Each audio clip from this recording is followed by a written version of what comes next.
সেই দায়িত্বকে আমাদের পালন করতে হবে। দেখেন, কাদা ইমাম হুসাইন আলাইহিস সালামের জন্য ক্রন্দন করা ইবাদতে কোনো সন্দেহের অবকাশ নেই, কিন্তু কেবলমাত্র কাঁদলে হবে না, বড় ইমাম হুসাইন আলাইহিস সালাম কারবালার ময়দানে শহীদ হওয়ার পরে তার নীতি আদর্শকে আমাদের মানতে হবে। আমাদের এটা জানতে হবে যে ইমাম হুসাইন আলাইহিস সালাম কিসের কারণে শহীদ হয়েছেন।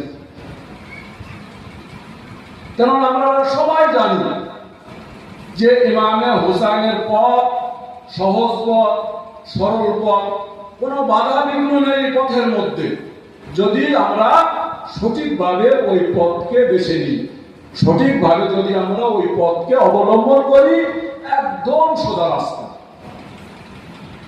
কোনো বাধা বিঘ্ন নেই। কিন্তু যদি এই পথকে আমরা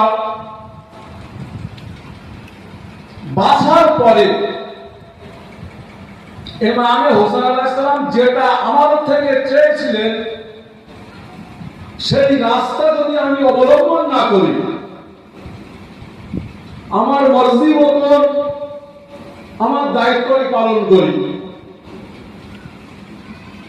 তাহলে এটা কি বলা হবে যে হুসাইনের যে মিশন, হুসাইনের যে রাস্তা, ওই রাস্তায় হুসাইনের নীতি এবং আদর্শকে আমরা ভুলে গেছি, ভুলে গিয়ে আমাদের নিজের ব্যক্তিগত মতামত ওখানে আমরা কি করেছি, পেশ করেছি।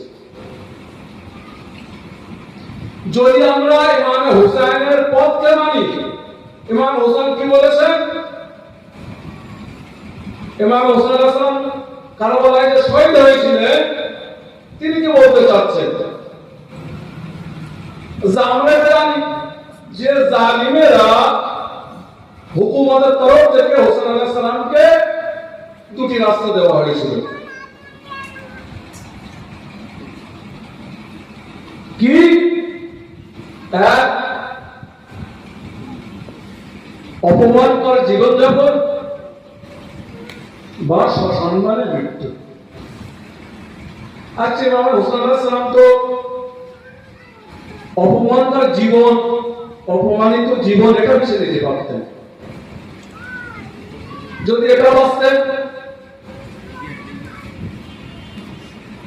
ইমাম হুসাইন আলাইহিস সালাম নিজের জীবনের জন্য যদি ওটা বেছে নিতেন,